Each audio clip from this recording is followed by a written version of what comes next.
O Senhor é o mesmo e ao mesmo tempo sempre novo para nós, sempre fresco. Graças por poder invocar Teu nome, por conceder-nos olhar para Ti, para pedir a Ti que sejas conosco. Como Paulo escrevia para Timóteo, que o Senhor Jesus Cristo fosse com nossos espíritos.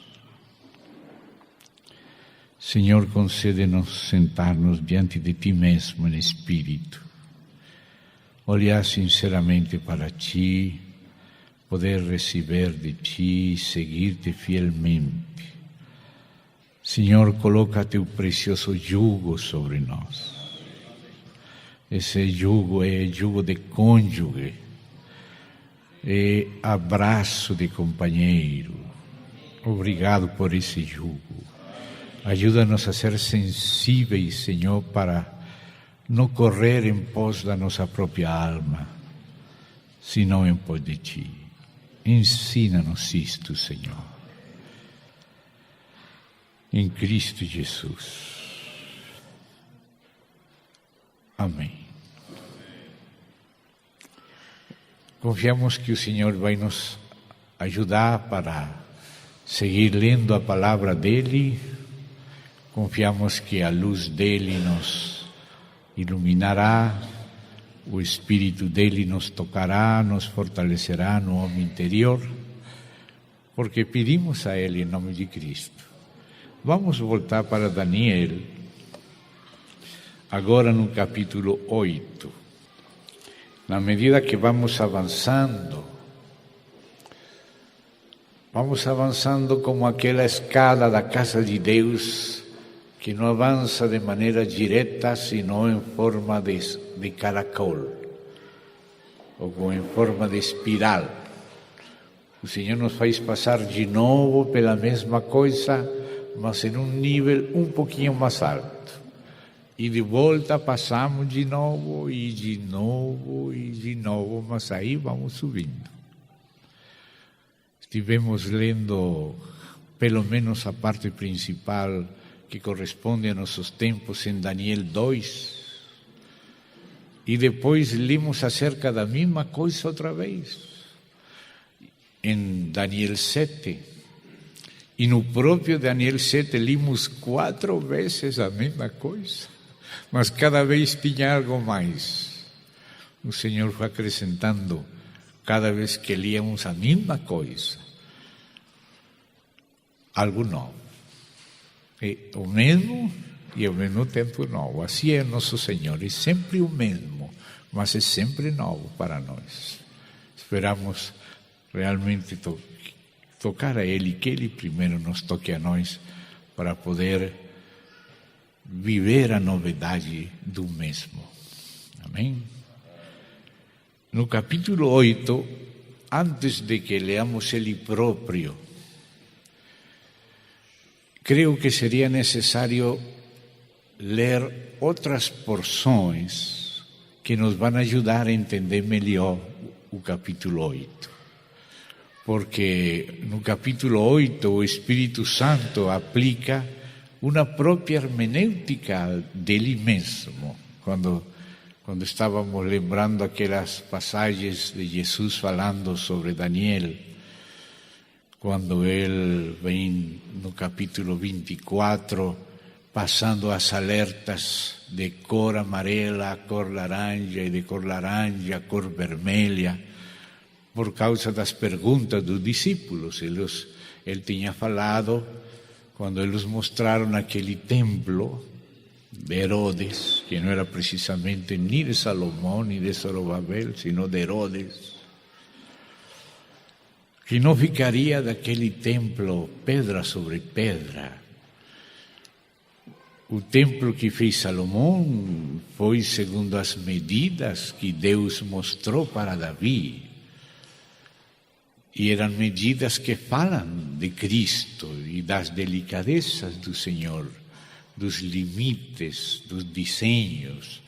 E os desenhos aparecem depois também em outras edificações posteriores, que são também a ampliação da tipologia, que significa iluminação maior acerca do Senhor e sua igreja, ou do mistério de Cristo. Então, quando perguntaram os discípulos, quando ele falou desse templo de Herodes, que não era das medidas que recebeu Davi de Deus, que fez Salomão segundo aquelas medidas, era outras as motivações de aquela ampliação do templo da parte de Herodes. O Senhor falou que não ficaria pedra sobre pedra. E aí eles começaram a perguntar por sinais da vinda dessas coisas primeiro, e também a vinda dele e o fim do século, e ele começou a responder em ordem. E começou a responder em níveis de alerta. Aqui, graças a Deus, nosso país é um país bem geologicamente estável, ainda que já começou a tremer em Montes Claros, mas, bom, pelo menos não é muito comum tremores aqui, vulcões, essas coisas, parece que são do outro mundo. Oxalá que assim continue, oxalá. Bom, sabemos que não vai ser assim em tudo, mas, bom, glória a Deus. Ele começou então a usar essa alerta amarela, que em nossos países onde treme se fala da alerta amarela aqui. E Jesus falou, e às vezes, quando tratamos estes temas, às vezes podemos ser tentados a ficar na alerta amarela. Mas Jesus falou que não nos temos que preocupar disso, e é verdade, isso falou Jesus, mas não respeito de todo, sino respeito de algumas coisas que são só de nível amarelo. Se ouvireis de guerra, de rumores de guerra, de falsos profetas, não vos turbeis, porque isso ainda não é o fim. E esse pode ser o versículo favorito de alguns nesses capítulos. Gostariam de ter tempo de terminar a carreira, casar, ter filhos, ter casa, piscina, viajar. Então, ainda não é o fim, não seja fanático. Ainda não é. E é verdade, algumas coisas ainda não são. Mas só que ele passou, em certo momento, passou da alerta amarela para a alerta laranja. Então já começam as dificuldades e as tribulações e problemas de família e de relacionamento de irmãos por causa do Senhor, por causa do reino, por causa da palavra. E aí já as alertas viraram laranja, de cor laranja. Quando se fala de princípio de dores, bom, não são todas as dores, mas é o princípio. Se você compara as trombetas com as taças, você vai ver que as trombetas quase sempre se relacionam com uma expressão que aparece muitas vezes nessa lista das trombetas: 1/3. Como Deus não aperta de golpe, senão vai apertando aos pouquinhos. As trombetas são tribulação, mas só introdução da tribulação, 1/3. 1/3 das árvores, 1/3 das águas, 1/3 dos mares, 1/3 das naves, 1/3 da luz do sol, 1/3 da luz da lua, 1/3 da luz das estrelas. E também em outros versículos fala 1/3 dos homens. E depois fala 2/3 dos homens em outros versículos. Mas ele vai apertando aos pouquinhos, porque ele quer nos trazer a luz, a sensatez, ao arrependimento. Porque diz, e ainda assim não se arrependeram. Ou seja, o que ele buscava era um arrependimento, uma conversão. e um entendimento à luz de Deus, que isso está incluído na palavra grega de arrependimento, metanoia, de nous, mudança de entendimento, não julgando à luz da nossa própria prudência, nosso próprio juízo. Paulo fala que alguns pecaram por seu próprio juízo, porque não fomos tocados nem convencidos pelo Espírito. E essa é a primeira coisa que acontece no átrio da casa de Deus. O primeiro móvel que nos encontramos aí no átrio é aquela base de bronze feito pelos espelhos de bronze das mulheres de Israel. Como Jesus falou, a primeira palavra do Evangelho: arrependei-vos, mudem, agora comece a ver a luz de Deus. Temos que ser fiéis à luz que vamos recebendo de Deus. Nosso irmão falou dessa perfeição dos meninos, cada um em sua etapa é perfeito. Se está no momento certo, é perfeito. Se chora, se se move como de um ano, se tem um ano, é perfeito. Se tem 5 anos, já não pode agir como se tivesse um. Agora, há uma conduta perfeita, normal para os de 5 anos. Vocês lembram daquela conversa de nosso irmão? E assim também, quando fala a señal de cor laranja, já é um princípio de dores. Mas depois vem propriamente o fim, que é a luz vermelha. Ele fala de que é necessário que o evangelho do reino seja pregado a todas as nações, e então virá o fim. E agora sim é o fim. Na luz da cor amarela, ele disse: ainda não é o fim. Mas agora já é princípio de dores, mas não são todas as dores. Mas quando chega a hora do parto, se intensificam as dores. E agora é o fim.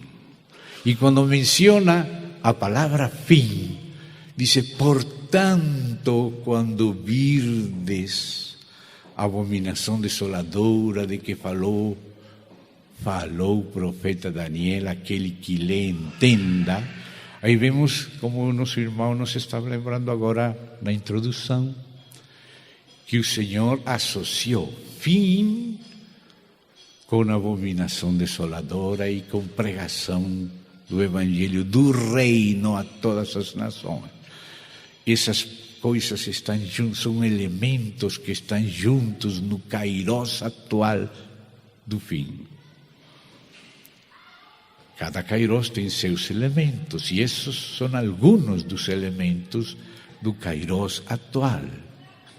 Ainda não entramos na grande tribulação, mas já está chegando. Já se estão escutando e vindo sinais do fim. Já se está vendo que a cor laranja vai virando cada vez mais vermelha. E quando fala, quando virdes, ou seja, que a igreja que esteja no tempo do fim viria. Quando virdes a abominação desoladora de que falou o profeta Daniel, não? Aquele que lê Daniel, entenda Daniel. E aí seguiu falando outras instruções do Senhor, que às vezes parecem instruções naturais, porque também temos corpos naturais. Por exemplo, falou que se está no campo, não volte para a cidade. Claro que isso falou para os que estão lá em Jerusalém. Mas também existe o que ontem fizemos menção, do princípio de analogia. Analogia quer dizer algo que é semelhante, parecido. Então, quando o Senhor trata com pessoas específicas de tal cidade, pode ser a igreja em Tiatira ou qualquer outra, Depois que o Senhor fala para tratar esse caso localizado com aquelas pessoas, naquele tempo, naquele lugar, imediatamente o Espírito diz: aquele que tem ouvido para ouvir, ouça o que o Espírito está falando para as igrejas. Ou seja, que o Senhor está usando o tratamento específico com uma região, com uma igreja específica, local, numa época especial e com o espírito de alguma época. E isso que o Senhor faz ao tratar igrejas históricas locais, situações dentro de certos limites, o Espírito nos conduz a aprender a lição. Agora já não fala só para Tiatira, ou para Éfeso, ou para Jerusalém.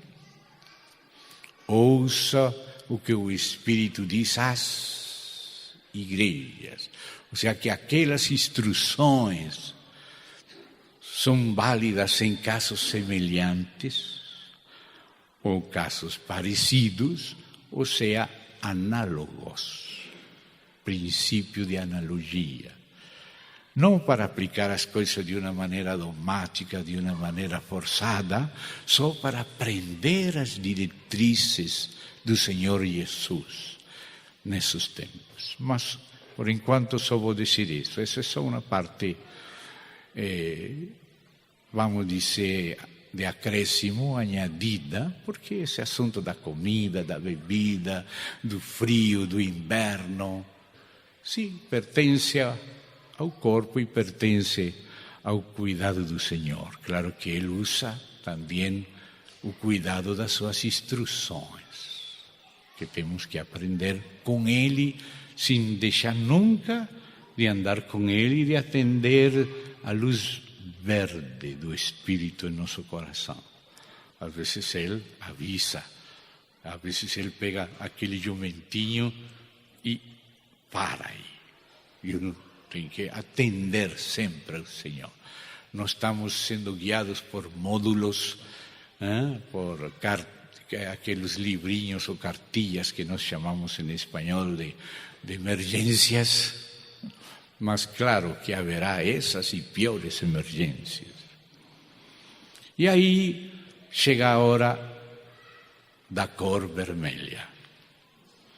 E aqui ele fala em Mateus, fala com a linguagem de Daniel a respeito da abominação desoladora, e isso aparece já mais perfilado no capítulo 8 e no 9 e na última perícopa, ou seja, a última visão que abrange os capítulos 10, 11 e 12, que ainda que são 3 capítulos, são uma perícopa, uma ideia completa que começa, se desenvolve e termina. E assim você vai vendo que, como dissemos no início, sobre aquele esqueleto, ele vai falando de novo e colocando os músculos, os tendões acima dos ossos, e depois os nervos, e depois a pele e todos os detalhes. Ele vai do mais simples para o mais complexo. E hoje, no entrar aqui no capítulo 8 de Daniel, entramos numa primeira complexidade, e por isso falei que ele ensina como na escada da casa de Deus, esse em caracol, à destra, no sul, começa a subir e vai nos conduzindo do primeiro andar ao segundo e do segundo ao terceiro, das câmaras que cuidam e que estão ao redor da casa de Deus, para proteger Ele e servir a ela. Aí se guardam as vestes e muitas coisas sacerdotais, e a maneira de avançar não é em linha reta, sino é dando voltas e voltas, e voltamos sobre a mesma coisa, como se fosse uma outra oportunidade que Deus nos dá, porque às vezes nas primeiras voltas fracassamos. Então Ele nos dá uma nova oportunidade, volta e joga de novo, até que vamos ascendendo. Então, já fizemos menção nestes dias disto, mas gostaria que agora nos detenhamos um pouco mais. Vamos ler as Escrituras. Hoje tenho que estar de olho no relógio. Se me esqueço, me faz sinal com toda a liberdade. Tem irmãos que têm que sair. Então, veja comigo Eclesiastes. O livro Eclesiastes, Cohelet, como é chamado. Vamos primeiro ao capítulo 1 e logo ao capítulo 3. Oh, meu Deus, eu queria marcar aqui já. Bom, vou fazer, a ver o que posso fazer aqui. Capítulo 1, versículos 9 e 10. Isto é o filho de Davi, Salomão, que pediu a Deus iluminação, sabedoria para poder cooperar com Deus no cuidado do seu povo. Então, Deus lhe fez entender. Aquela lamparinha, pum, acendeu. Essa é a graça de Deus. E disse assim, verso 9, vamos precisar destes versos no capítulo 8 de Daniel, e o que está relacionado com ele. O que foi? São coisas que aconteceram no passado. O que foi e o que há de ser. Você vê a escala em caracol? Já aconteceram coisas no passado, debaixo da providência soberana de Deus, para nos ensinar. As coisas que estão escritas do passado não têm somente interesse arqueológico, sino que se escreveram para nosso ensino. As coisas que aconteceram, disse Pablo, aconteceram como exemplo e estão escritas para nos amoestar os que temos alcançado os fins dos séculos. Ou seja, que a intenção de ler a história é entender nossos tempos. E nós nestes tempos, mas principalmente a mão de Deus detrás dos tempos e detrás de nós hoje. E Ele está usando a sua providência e a tipologia e a alegoria e o que poderíamos chamar de vidas paralelas. No tempo dos apóstolos houve um escritor chamado Plutarco, que escreveu uma obra chamada de Vidas Paralelas. E ele percebeu algo que já Deus tinha ensinado na Bíblia. Mas ele não conhecia a Bíblia. Mas para ele entender isso só pela própria história, marcou ele de tal maneira que você escuta o nome Plutarco, imediatamente associa com vidas paralelas. Ele viu na história, começou a ver a história e se deu conta que certas coisas se repetiam, certos personagens parece que se repetiam. E ele pegou os exemplos reais, este com este, e coloca vidas paralelas de fulano com ciclano. Aconteceu isso com este e também a mesma coisa com este. Vários paralelos. Um deles, bem famoso, que está no livro dele, é As Vidas Paralelas de Alexandre Magno com Júlio César, dois fundadores de impérios, que são kairós bem definidos na Bíblia. O kairós do Império Grego, que foi tão necessário para poder preparar a saída do gueto judaico para o mundo inteiro e passar do hebraico para o grego. E o grego se estendeu e o Novo Testamento se traduziu ao grego na Septuaginta, que é o mais usado pelos apóstolos nas suas citações no Novo Testamento do Antigo Testamento. E o assunto dos helenistas, tratando de se interpretar as duas culturas, tanto em guerra, mas como em compreensão. E o que aconteceu nesse Kairos da Grécia era necessário para nós hoje aproveitar. Por exemplo, um conceito fundamental para a igreja se cocinou durante aquele período da Grécia, por exemplo, o Logos, o Verbo de Deus. Deus esperou que o conceito do Verbo, que não começou com João, nós pensamos, associamos o Verbo com João. Não, começou em Éfeso, sim, onde morou João, mas não foi original de João, começou com Heráclito de Éfeso, mas em Éfeso, onde viria João. Heráclito de Éfeso falou do Logos, e depois também Platão falou do Logos. E depois também os estoicos com os quais Paulo se encontrava na Atenas, no Areópago. E houve todo um cocinamento daquele conceito do Logos para que depois a igreja pudesse compreender a Jesus Cristo, lendo em grego. Isso foi a providência de Deus. Eu sei que às vezes temos diminuído e menospreciado, porque também partes das heresias vieram da Grécia. Mas não só vieram heresias, foi o preparo para o Novo Testamento. E essa parte de Deus, porque Deus deixou esse espaço para a Grécia. E depois vem Roma, e a história da igreja se desenvolve no Kairos de Roma.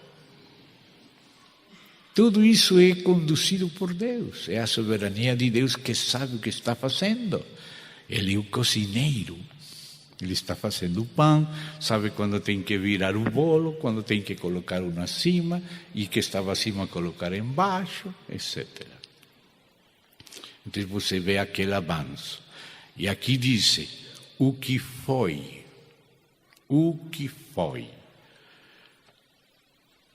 e o que há de ser. E o que se fez, isso se tornará a fazer. Deus nos está dando ferramentas para entender porque às vezes Deus fala nesse estilo cíclico e porque usa vidas paralelas. Estamos falando de Plutarco e pegamos o exemplo de Alexandre Magno e de Júlio César. Nestes dias, você na internet pode ver que algumas pessoas se deram conta do assombrosamente paralelo que são as vidas de Abraham Lincoln e John Fitzgerald Kennedy. Você lê, mas tem coincidências de números, de nomes, de assuntos que não sei se alguém aqui tem visto isso. Alguns falaram que sim. Isso, vidas paralelas. Mas isso não foi invento de Plutarco. Isso foi invento de Deus. Comece por Adão, figura daquele que viria. E Eva, figura da igreja. Se dá conta? Isaac, José, Davi, mostrando Cristo. Às vezes o próprio Cristo é chamado de Davi. Mas antes de Cristo, Elias, João Batista, vidas paralelas, se dá conta? Incluso na linha negativa, Aitofel, Judas Iscariote, se dá conta? E também, sim, o próprio traidor antigo, que foi Aitofel e Judas Iscariote, tiveram sua semelhança, seu parecido, seu paralelo. Também o anticristo teve seu paralelo em Antíoco Epifanes. Nós precisamos ver que Antíoco Epifanes é uma vida paralela à vida do anticristo. É como se fosse um cumprimento típico, tipológico das profecias de Daniel acerca do anticristo. Mas depois, vemos que o anjo Gabriel fala para depois de morto Antíoco Epifanes. E Jesus não termina a leitura de Daniel como se estivesse completa com os assuntos de Antíoco Epifanes. E aí você vê a bibliologia de Jesus e a hermenêutica de Jesus. A bibliologia de Jesus era conservadora. Ele criou com toda a fé que Daniel foi que escreveu estas profecias. E são de Daniel e que foram escritas onde diz, no ano 3º de Belsazar, o 1º de Dario Medo, o ano 1º de Ciro Persa, o ano 3º de Ciro. A bibliologia de Jesus foi conservadora. E a hermenêutica de Jesus não foi somente historicista, sino também futurista. Mas ele viu o cumprimento tipológico, por isso na revelação de Jesus Cristo, ontem estávamos lembrando com aquela expressão, a besta era, mas não é. Mas ai de se levantar de novo. Era, não é e será. Isso que fala aqui. O que há de ser é a besta que será, por exemplo. Mas já foi no passado. O que há de ser, já foi. Então Deus nos está ensinando com o que já foi para compreender o que será. Se dá conta? Estas coisas aconteceram como exemplo e estão escritas para amonestar aos que estamos no fim dos tempos. Isso precisamos ter claro para poder ler com visão mais ajustada Daniel 8. Então terminemos de ler aqui esses versos 9 e 10. O que foi é o que há de ser. E o que se fez, isso se tornará a fazer. Nada há, pois, novo debaixo do sol. Há alguma coisa de que se possa dizer, isto é novo? Já foi nos séculos que foram antes de nós. Olha, que coisa preciosa é esta, não? Que coisa preciosa é esta. Agora vamos passar no mesmo livro de Salomão, na velhice, Eclesiastés, capítulo 3, versos 14 e 15. Outra segunda passagem que complementa esta primeira.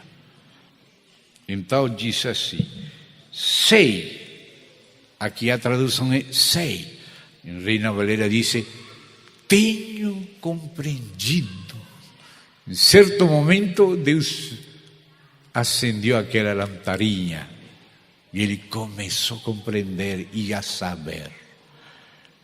Sei, Deus abriu os olhos, porque é que às vezes, irmão, como nós vivemos no Ocidente, às vezes parece que nossa mente está quadriculada ao estilo alemão do século XVIII. Claro que Deus também salva alemães. Não estou contra a Alemanha, não. Mas algumas coisas passam da mentalidade de uma época e se convertem em paradigmas como se fossem completos e não compreendemos outras culturas. Mas a palavra de Deus foi escrita para todas as épocas e todas as culturas.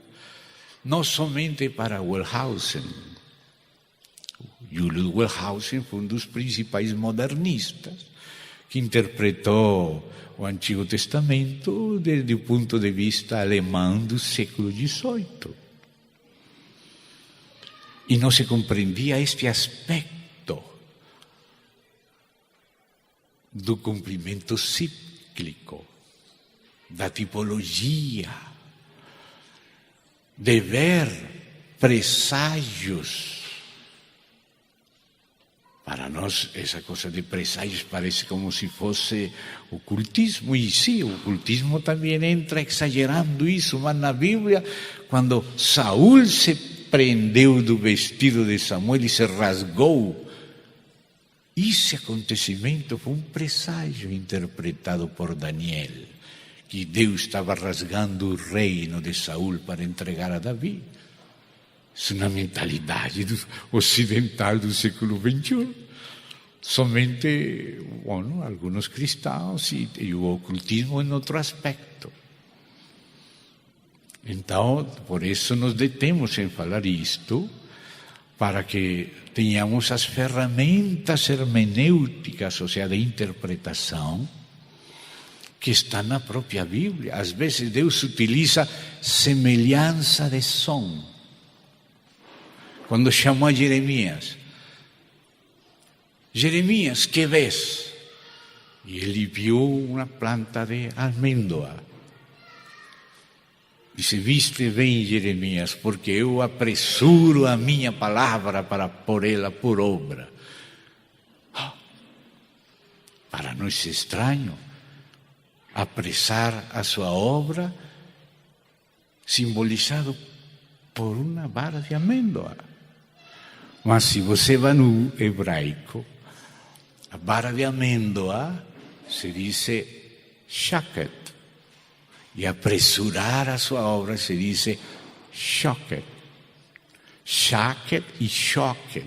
Mas como no hebraico, quando você vai aprender as vogais hebraicas, diz, abre a boca para falar A. Mas não fale A, fale E. A O. Fale assim e assim, então você... Então, shaket e shoket, quase shaket e shoket. E Deus usa essa classe de fenômenos, porque nossa mente associa, nossa mente é analítica, sintética. Temos dois cérebros, um cérebro com dois lóbulos, e Deus é integral, e às vezes não compreendemos certas coisas porque estamos enquadrilados na cultura do século XXI, ocidental, com influência norte-americana, ou alemã, ou francesa. Mas a Bíblia não vem dos Estados Unidos. Vem de Israel. Israel no ar, sino dentro da cultura do Meio Oriente. Então, por isso, às vezes não entendemos a Bíblia, porque julgamos com nossa mentalidade quadriculada do século XX ou XIX. Me compreendem, irmãos? Então, é necessário ver estas coisas para poder compreender como Deus profetiza, às vezes, com figuras. Venha, Jeremias, vamos na casa do oleiro. Olha o que está fazendo o oleiro. E ele olha o oleiro fazendo aquilo. E depois se estragou. Agora olha o que vai fazer o oleiro. E pega de novo e faz de novo. Oh, meu Deus.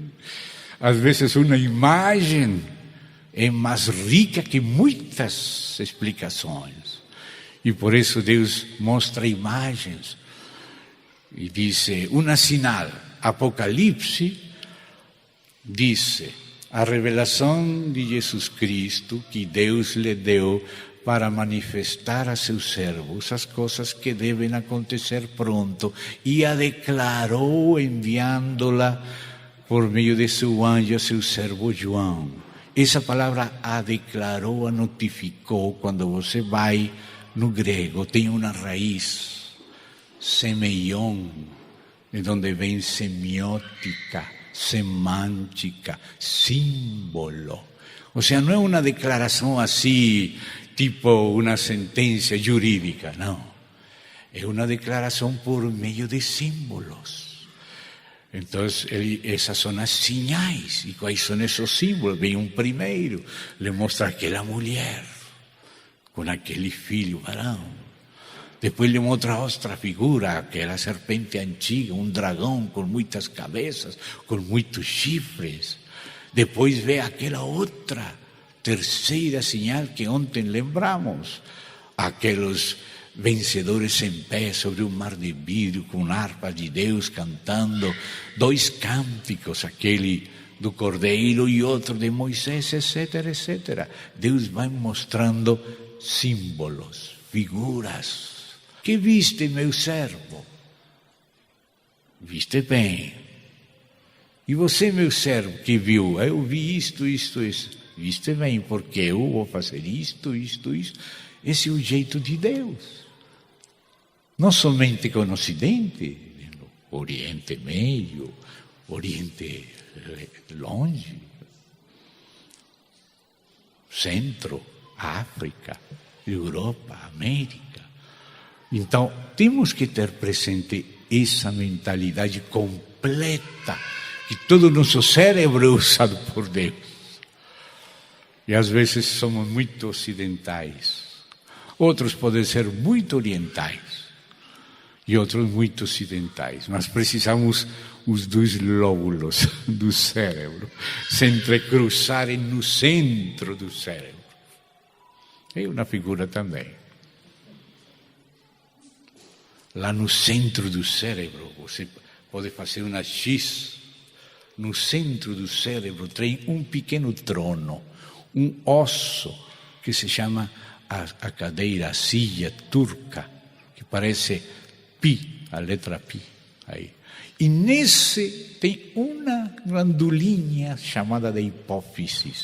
E o trabalho dessa glandulinha nesse trono, no meio do cérebro, juntando tudo, só produzir uma gotinha. O trabalho da hipófise é só produzir uma gotinha. Pim. E isso desencadeia todo o metabolismo das outras glândulas e do funcionamento de todo o corpo. Só uma gotinha de uma glandulinha colocada aí no trono, no centro de nosso cérebro, no centro da cabeça. Essa que determina o metabolismo do corpo inteiro. Se ela falta, tudo fica torto. Isto cresce demais, o outro tem gigantes, tem enanos, de tudo por falta de uma gotinha. Outra produz mais, outra não produz, porque o equilíbrio vem daquela gotinha no trono, na cabeça. Quanto nos fala essa tipologia?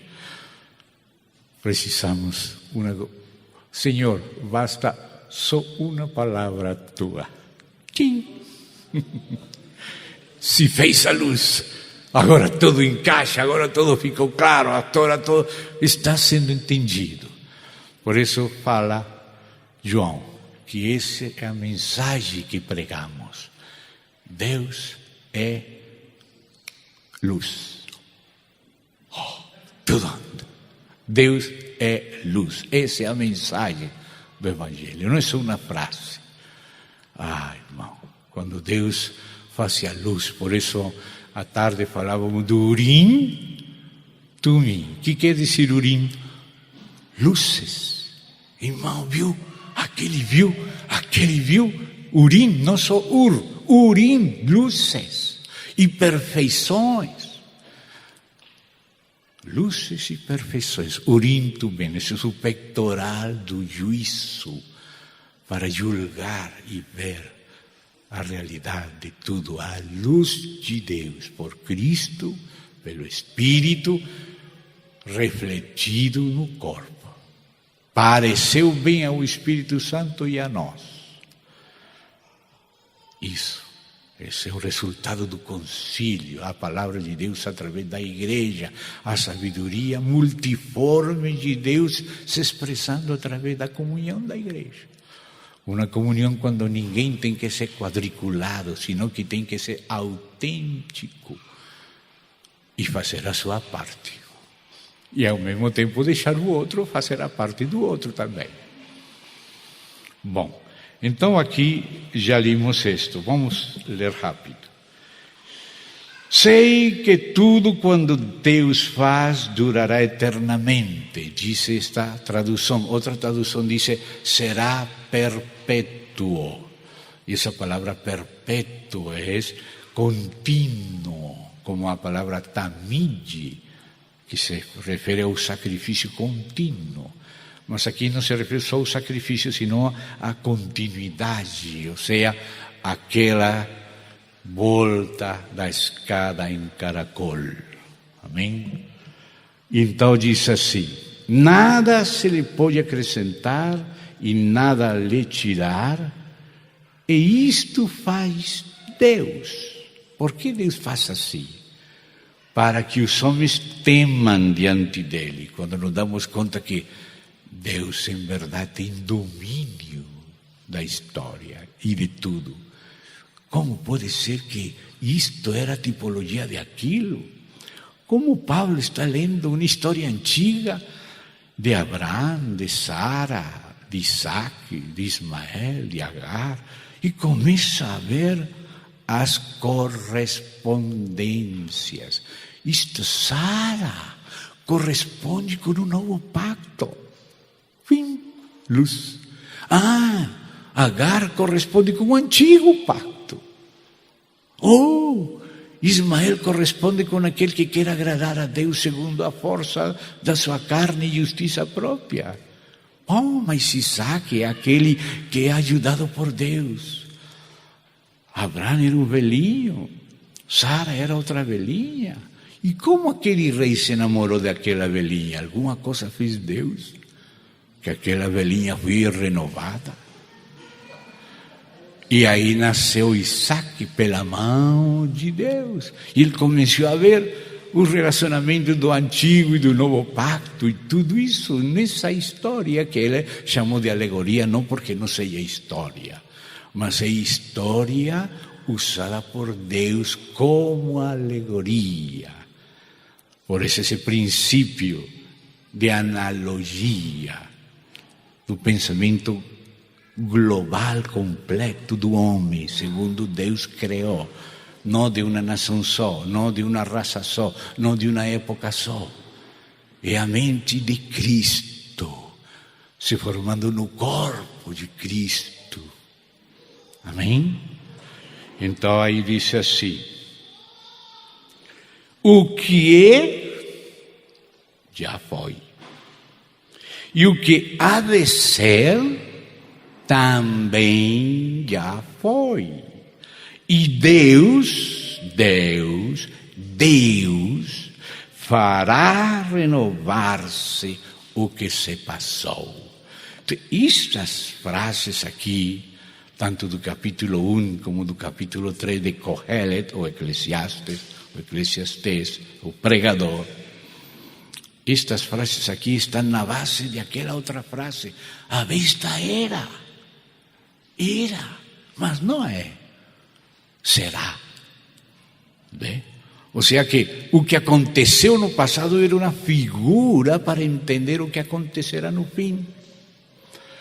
Por isso falamos dessas vidas paralelas.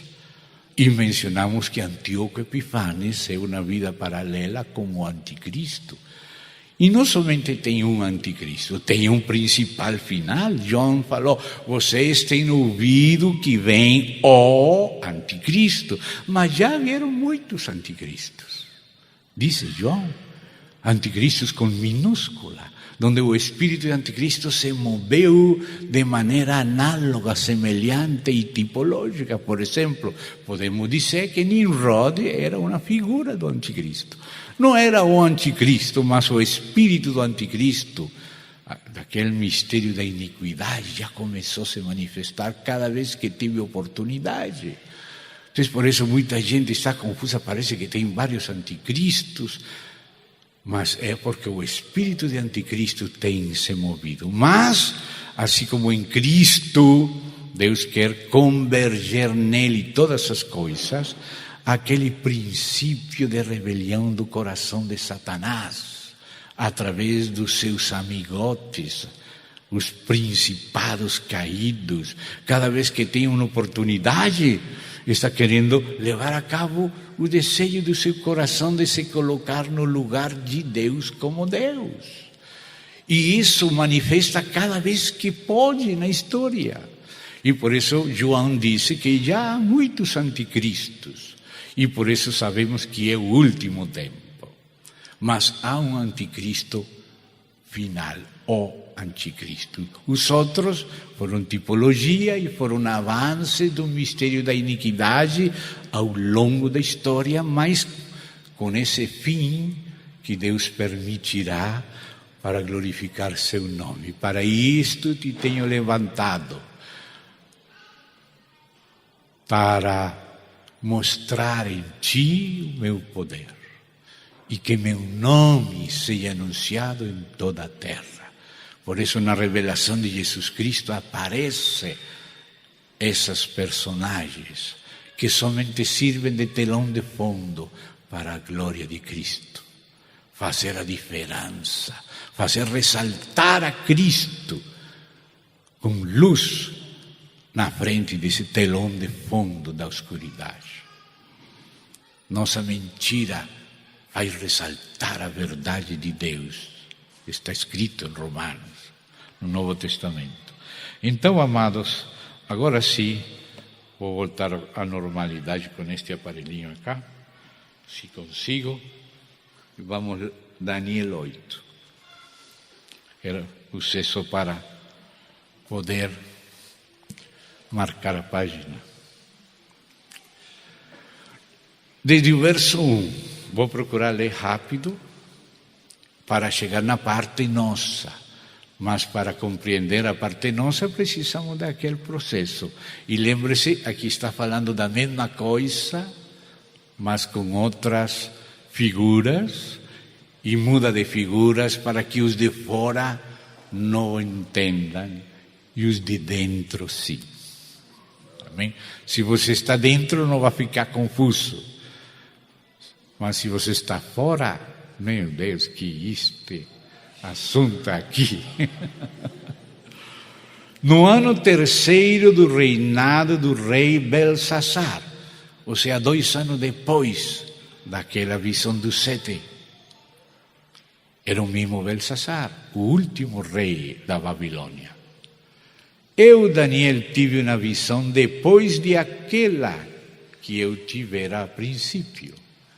Quanto à visão me veio, pareceu-me estar na cidadela de Susã.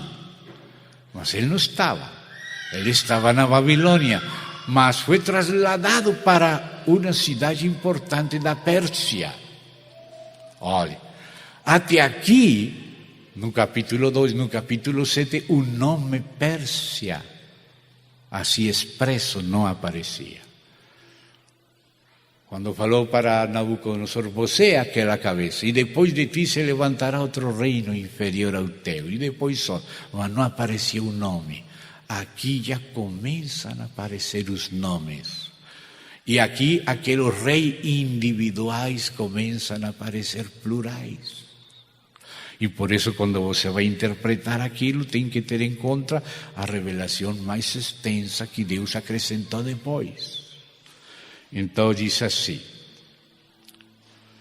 quanto a visão me veio, pareceu-me estar na cidadela de Susã, que é a província de Elão, e vi que estava junto ao rio Ulai, é aquele mesmo rio que aparece no capítulo 10. Todos estes pedacinhos têm que se manter na lembrança para usar. Como um médico que está fazendo uma operação, pega uma tesoura, pega este, pega aquele. Porque Deus coloca as chaves, às vezes, em outro lugar. Como quando você vai deixar a chave para a sua esposa, você vai trabalhar, e ela não tem ainda a chave, você busca um lugar que só você e ela saibam onde que está a chave. Vem aquela mata lá na roça, vai colocar debaixo, aí está a chave. Ninguém sabe. Ela vem na roça, pega a chave e abre a porta. Assim vai acontecer aqui agora. Então levantei os olhos e vi, e eis que um carneiro, antes era leão, urso, leopardo, outra vez, agora é um carneiro. E resulta que o carneiro era o mesmo urso, e eram os mesmos braços de prata. Como Deus muda os símbolos, mantendo a mesma revelação. Então, o véu para fora mudou, a realidade não mudou. E assim foram excluídos os que não são do Senhor, ficaram fora. Então disse: eis que um carneiro estava diante do rio, o qual tinha 2 chifres. E os 2 chifres eram altos, mas um mais alto do que o outro, e o mais alto subiu por último. Aqui está descrevendo as estações de um Kairós, que é o Kairós da Pérsia. Vi que o carneiro dava marradas para o ocidente, e para o norte e para o sul, e nenhum dos animais lhe podia resistir, nem havia quem pudesse livrar-se do seu poder.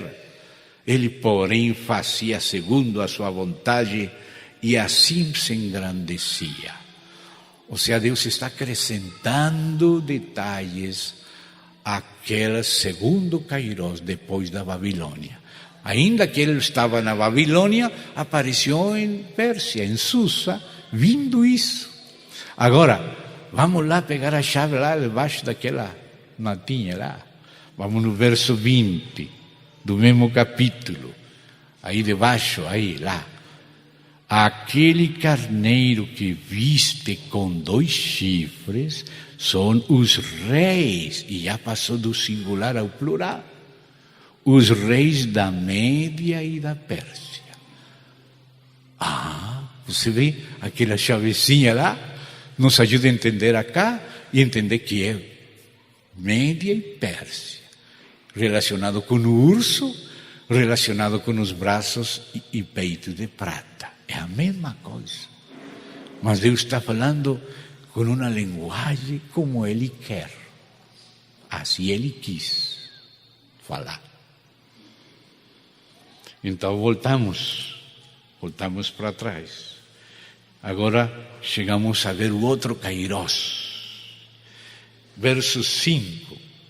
Estando eu observando, eis que um bode vinha do ocidente. Agora é um bode, e diz que é peludo em outro lugar.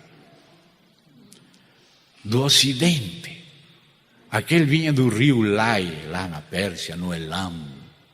Este vinha do poniente, do ocidente, que é Grécia. E disse, dirigiu-se, quase salto uma parte. Vinha sobre toda a terra, mas sem tocar no chão. Parece que voava. Este bode tinha um chifre notável entre os olhos. Então você vê como Deus começa a dar sinais dos tempos e mudar os Kairós, tirando reis e colocando reis. O que falou Daniel no início. Deus muda os tempos e estações, tira reis, coloca reis. Por isso temos que conhecer história e temos que estar ao dia na história que tem a ver com a economia divina. Ou senão você pensa que não está acontecendo nada só porque você não sabe. Então você não vai ver as sinais dos tempos. Mas quando você vê Alexandre Magno vindo a guerrear contra os persas e derrotando os persas, você sabe que chegou o fim do tempo dos persas e do que Deus queria fazer nesses tempos.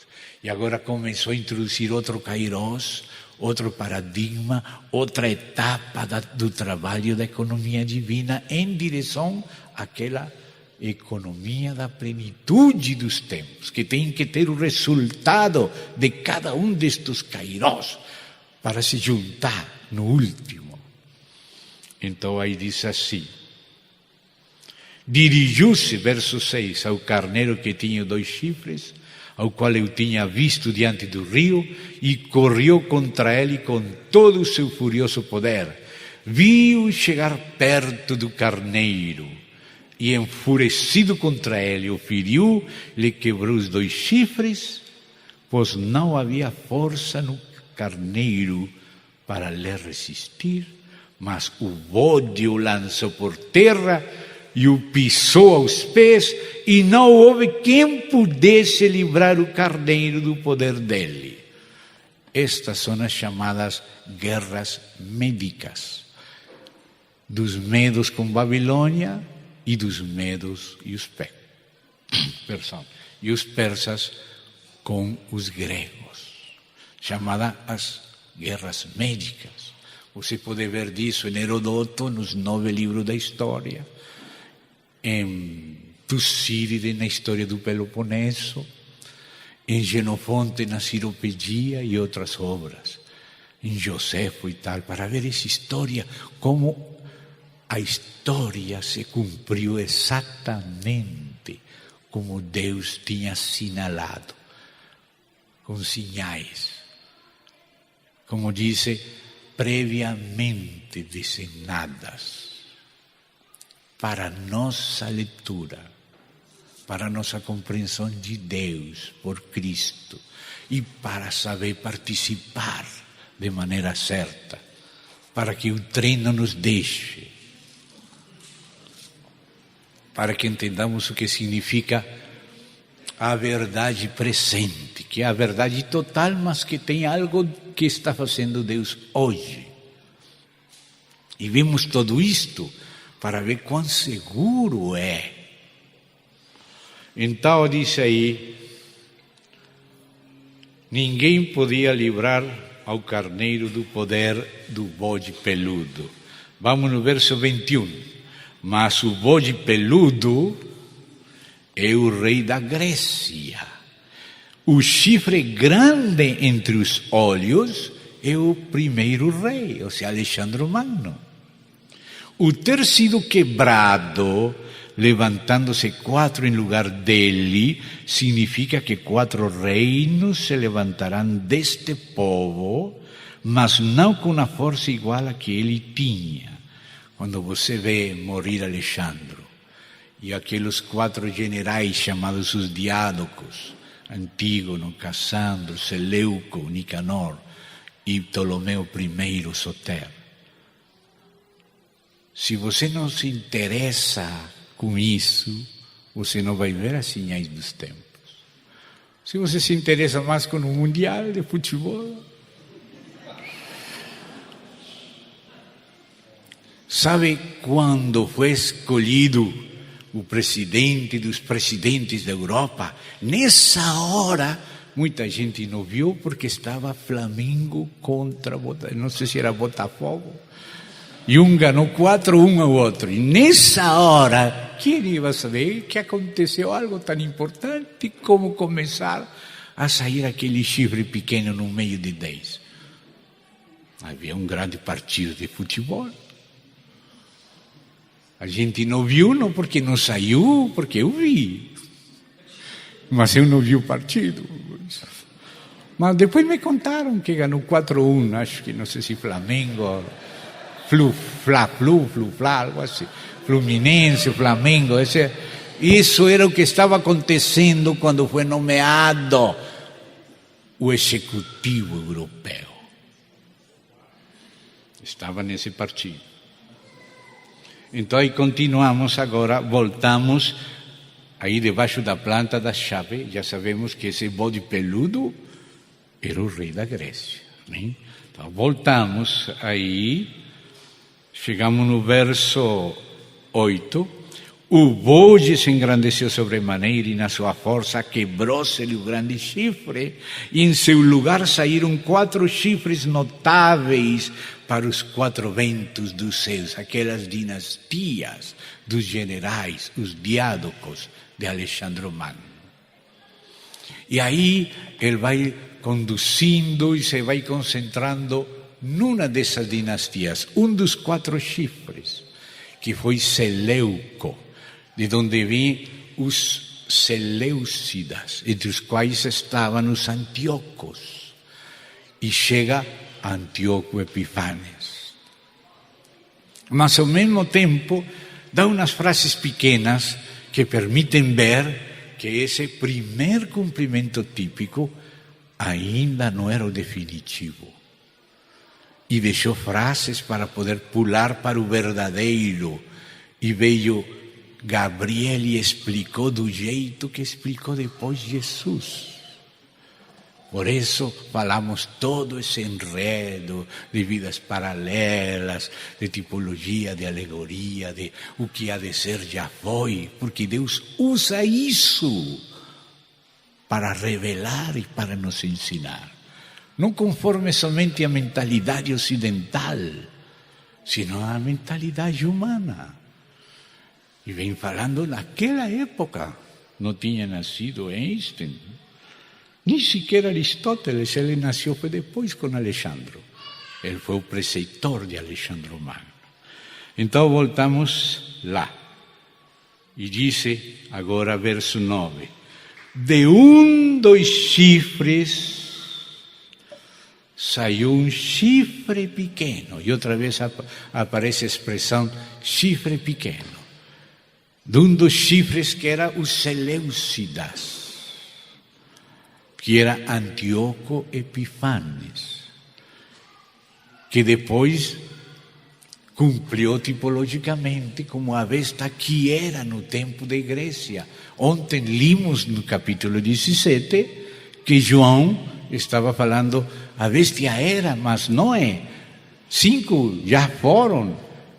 1 é agora, Roma era agora, mas a besta tinha sido antes de Roma, como tipologia. O que há de ser já foi. Deus restaurará o que passou. Então aqui você tem que fazer a leitura do Anticristo e de Antíoco Epifanes, porque são vidas paralelas. Quando você lê a história de Antíoco Epifanes, você vê o que se fala que fará o Anticristo. Jesus não interpretou de maneira historicista como alguns comentaristas de Daniel. Você vai pegar e pega alguns comentaristas de Daniel. Se isto se refere a tal coisa de Antíoco Epifanes, e terminou com Antíoco Epifanes. Mas Jesus não terminou com Antíoco Epifanes. Gabriel não terminou com Antíoco Epifanes.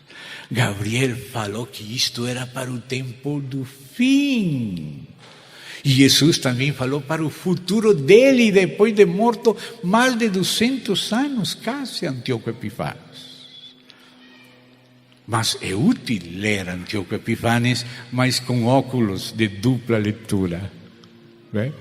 Você tem que ler do véu para fora e também do véu para dentro. Ver a história passada, arqueológica, mas ver o que está projetando. Assim como quando Paulo lia e via as correspondências. Isto corresponde com aquilo, claro. Isto também com aquilo. Isso são ferramentas hermenêuticas da própria Bíblia. Existe uma bibliologia e uma hermenêutica do próprio Jesus Cristo, que às vezes é esquecida pelos comentaristas, só historicistas e não futuristas. E isso se estão seguindo a um antigo filósofo neoplatônico chamado de Porfírio, que interpretou as profecias só como coisas do passado, que foram acontecidas primeiro e logo escritas como se fosse profecia. E esse é o pensamento do modernismo, que não é tão moderno, porque Porfírio era da época de Platão, de Plotino neoplatônico, Porfírio. Essa mentalidade de alguns comentaristas é a mentalidade de um pagão anticristão, sucessor de Celso, que foi o primeiro pagão filósofo que atacou o cristianismo e que Orígenes defendeu. Não a Celso, o cristianismo. Então, vamos avançar um pouco, meus irmãos, porque, meu Deus, já vamos chegar. O tempo voa, mas confiamos no Senhor que o tempo vem mais devagar agora e nós mais rápido. Amém. Olhe, esse pequeno chifre, que é a continuidade dos reis, disse, se tornou muito forte para o sul, para o oriente e para a terra gloriosa. Agora vamos ver a explicação de Gabriel, porque vamos lendo a visão, mas lembre-se que depois de que aparece a visão, vem Gabriel e lhe dizem, Gabriel, ensina a este a visão. Então temos que interpretar junto com Daniel e com Gabriel. Se só interpretamos sozinhos, à luz de Porfírio e dos modernistas, não vamos entender bem. Mas se interpretamos à luz de Jesus e de Gabriel, aí vamos entender. Então, olha, estamos saltando de lá para pegar aquela chavezinha e voltar, e outra frase, pegamos a chavezinha. De onde vinha aquela chave? De Gabriel. Foi da Gabriel que deixou aquela chave lá. Então, olha aqui. Depois termina isso, vou fazer a leitura desse personagem final, desse anticristo tipológico, que foi permitido por Deus para nos ensinar acerca do anticristo tipificado. Não o tipológico que tipifica, sino aquele final tipificado por este. Essa é outra maneira de Deus nos ensinar, nos mostrar como trabalhará e está trabalhando esse espírito do anticristo, e trabalhará o anticristo final na sua apoteose. Olha o que fará. Vamos continuar desde o verso 10. Cresceu até atingir o exército dos céus, e alguns do exército e das estrelas lançou por terra e os pisou. Sim, engrandeceu-se até o príncipe do exército, esse é Cristo. Já tinha falado isso no capítulo 7. Dele, tirou o sacrifício costumado, o sacrifício contínuo, o tamid, que é uma señal vermelha do Senhor Jesus. Porque ele disse, quando virdes a abominação desoladora, donde não deve estar no lugar santo, ou seja que se levantaria de novo o templo. Exatamente. Mas para que se levante teria que colocar os cementos, os alicerces. Exatamente. E para que se coloque nos alicerces tinha que se restaurar o contínuo sacrifício. Exatamente. E por isso os rabinos recentes ordenaram retomar o contínuo sacrifício. Agora parece que estamos falando de nossos tempos. Aquilo que foi já é. E o que havia de ser já tinha acontecido no passado. Estamos lendo a história do passado com a clave hermenêutica de Gabriel e do Senhor Jesus e de Paulo. Bem, então o que diz aí? Seguimos lendo. Dele tirou, verso 11, o sacrifício costumado, tamid é a palavra. E o lugar do seu santuário, está o santuário, foi deitado abaixo, foi profanado. O que fala Paulo, que aquele anticristo se sentará no templo de Deus, fazendo-se passar por Deus. Ou seja, que o templo judaico seria reconstruído, mas seria profanado pelo anticristo no lugar santo, colocando a abominação desoladora, que é a imagem da besta, que fala e manda matar a todo aquele que não adora o dragão e o anticristo. Então aqui diz assim: o exército lhe foi entregue. Ontem falamos de uma notícia que aconteceu entre o presidente Simão Peres e Herman Van Rompuy, presidente dos presidentes da Europa, para que o exército de Israel entrasse na OTAN. E aí virou cativo. É como um pacto com o Seol. Como Estados Unidos parece que é, às vezes, mais pro-muçulmano que pro-Israel. Então, eles ainda estão querendo encontrar proteção na Europa, mas também a Europa não está segura. E Deus está levando eles a um tempo de angústia para encontrar a segurança somente no próprio Deus. Por isso Deus está permitindo este tempo de angústia cada vez pior em Israel, as nações todas se juntando contra, e Deus vai a intervir poderosamente, mais do que interveio no tempo dos faraós no êxodo do Egito. Deus fará as mesmas coisas multiplicadas como fez Moisés. E veremos muitas coisas assombrosas, sobressalentes, quando o mundo inteiro venha contra Israel. E já Israel está se amparando na Europa. Grande erro de Israel para aprender e só ficar com Deus. A mesma coisa que estamos nós aprendendo para ficar só com Cristo. Todos esses problemas que nos está explicando nosso irmão Thomas. Estamos sendo levados por todo lado por o braço do companheiro, o cônjuge da igreja, ao que leva no jugo para ficar só com ele. E nós também, por meio do que vai estar acontecendo, estamos sendo também levados para ficar só com ele, debaixo do braço de nosso amado, protegidos pela sua destra, e não por nadie mais, nenhum sistema. Todos os sistemas foram parar nas mãos do anticristo e do diabo, mas nós temos um cônjuge. Nós levamos o jugo com ele é nosso cônjuge, ele é o marido e nós somos a noiva. Amém?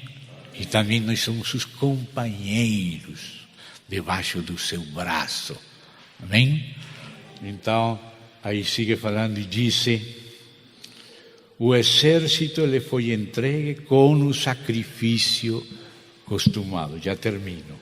Por causa das transgressões. Por que foi isso? Por causa das transgressões. E deitou por terra a verdade, o anticristo, e fez o que prosperou. E depois vem aquela profecia das 2.300 tardes e manhãs. Já vou correr. Depois ouvi um santo que falava. E disse outro santo aquele que falava: até quando durará a visão do tamide, do costumado sacrifício, e da transgressão assoladora, visão na qual era entregue o santuário para se sentar o anticristo e o exército a fim de serem pisados ou profanados.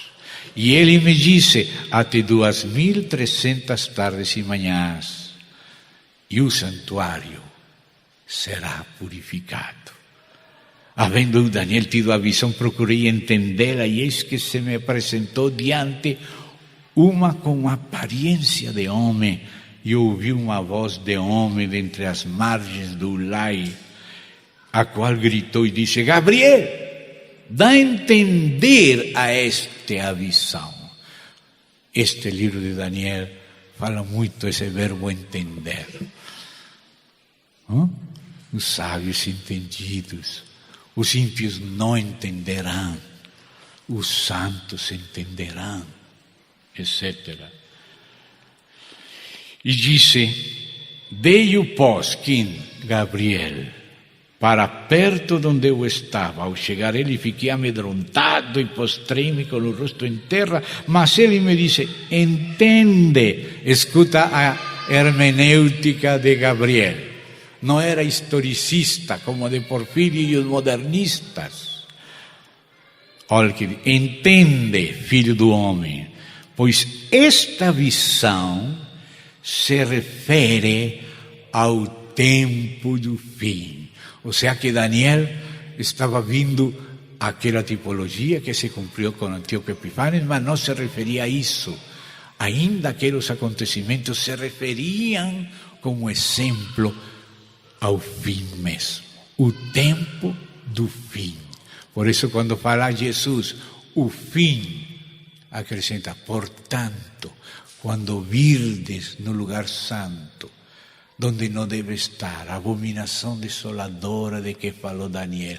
Ele está falando não para Antíoco Epifânio, já tinha morto. Jesus sigue falando os mesmos versículos para o verdadeiro cumprimento no fim verdadeiro. A besta era, mas não é, será. Esse é o anticristo. Outros anticristos vieram só para nos ensinar como vai ser o final, mas o final é esse. Então, por isso aqui, você vê, esta visão se refere ao tempo do fim. E aí começa a explicar o assunto do bode, do carneiro e daquele último, e chega no verso 23. Agora é Gabriel falando. Mas, no fim do seu reinado, ou seja, daquelas dinastias, daqueles 4 reinos que continuariam até o fim, quando termine toda aquela série de descendentes. Disse assim: quando os prevaricadores acabarem. Então já não está falando de Antíoco Epifânio, mas está falando do tempo do fim, quando vem o anticristo final. Agora é a hermenêutica celestial de Daniel, de Gabriel. E disse: no fim do seu reinado, quando os prevaricadores acabarem, levantar-se-á um rei de feroz catadura e entendido de intrigas. Aqui começa a fazer o perfil do personagem. Grande é o seu poder, escuta, mas não por sua própria força. Parece que os fortes são outros. Ele tem o poder, mas não é ele que aparece. Os fortes são outras potências, mas ele está aí se movendo como ao serviço delas. Olha o perfil. Causará estupenda destruições. Não sei se vocês conhecem bem os entretelões da Primavera Árabe, por exemplo.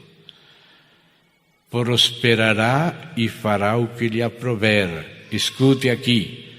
Destruirá os poderosos e o povo santo. Por isso há certo tipo de guerras agora. E perseguição contra o povo santo, ou seja, Israel e a igreja. Por sua astúcia, é um personagem muito astuto. Nos seus empreendimentos fará prosperar o engano. Não é prosperidade verdadeira. É prosperidade enganosa, engano, astúcia, engano. No seu coração, por fora pode parecer humilde, mas Deus olha o coração. No seu coração se engrandecerá e destruirá muitos que vivem despreocupadamente.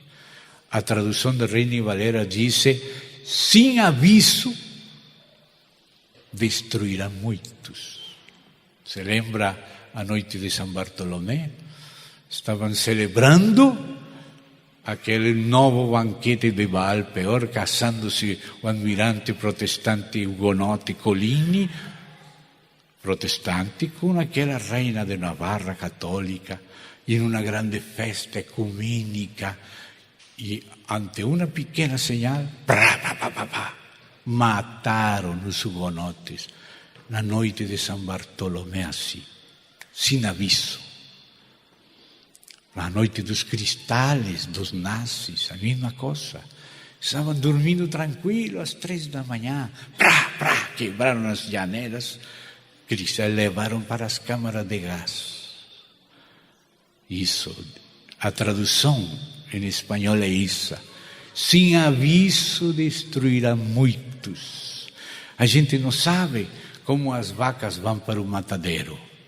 Elas parecem que têm campo, Tem alguns que ele falou de pastores e de cachorros, cachorros pastores alemães, foram levando as vacas assim aos pouquinhos para subir no caminhão, uma por uma, para o matadeiro.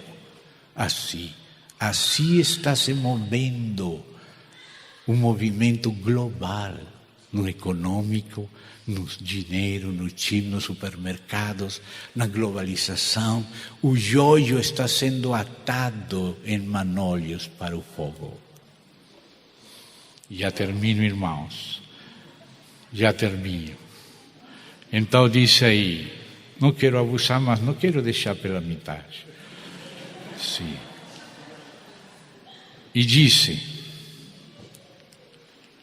falou ele comigo quando caí sem sentido, rosto em terra, ele porém me tocou, me pôs em pé, no lugar onde eu estava, e disse, eis que te farei saber o que há de acontecer, essa terceira parte da revelação de Jesus Cristo, as coisas que viste, as que sonham que hão de ser depois destas, te farei saber o que há de acontecer no último tempo da ira, porque esta visão se refere ao tempo determinado do fim.